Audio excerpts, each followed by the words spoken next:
আমরা আজকে শিখবো জাপানি ভাষায় সপ্তাহে 7 দিনের নাম। ওকে, শনিবার হলো দাইওবি, দাইওবি অর্থ শনিবার। রবিবার হলো নিচিইউবি, নিচিইউবি রবিবার। সোমবার হলো গাতসুইউবি, গাতসুইউবি সোমবার, গাতসুইউবি সোমবার। মঙ্গলবার হলো কায়োবি, কায়োবি মঙ্গলবার, কায়োবি মঙ্গলবার। বুধবার হলো সুইউবি, সুইউবি বুধবার, সুইউবি বুধবার। বৃহস্পতিবার হলো মোকোইউবি, মোকোইউবি বৃহস্পতিবার, মোকোইউবি বৃহস্পতিবার। শুক্রবার হলো কিনইউবি, কিনইউবি, কিনইউবি হলো শুক্রবার।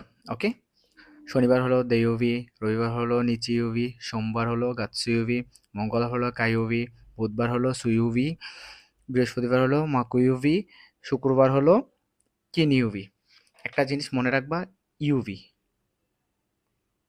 ইউবি, ঠিক আছে? আমি বাংলা লিখে দিছি, ইউবি অর্থ বার, ঠিক আছে? এই দেখো, দই, এই যে দই, দইয়ের পর লেখছে ইউভি, দো ইউভি অর্থ বার, এই যে দো অর্থ শনি আর ইউভি অর্থ বার, শনিবার। নিচি, এরপর লেখছে ইউভি। কাৎসু ইউভি, কাই, কা ইউভি, সুই ইউভি, মকু ইউভি, কিন ইউভি, ঠিক আছে? এবার করে সহজে মুখস্থ করে ফেলবা, ঠিক আছে? সপ্তাহে 7 দিনে না মুখস্থ করে ফেলবা। জাপানি 4 ঋতু, ওকে? প্রথমটা হলো বসন্ত, গ্রীষ্ম, শরৎ, শীত। হারু অর্থ হলো বসন্ত, হারু বসন্ত।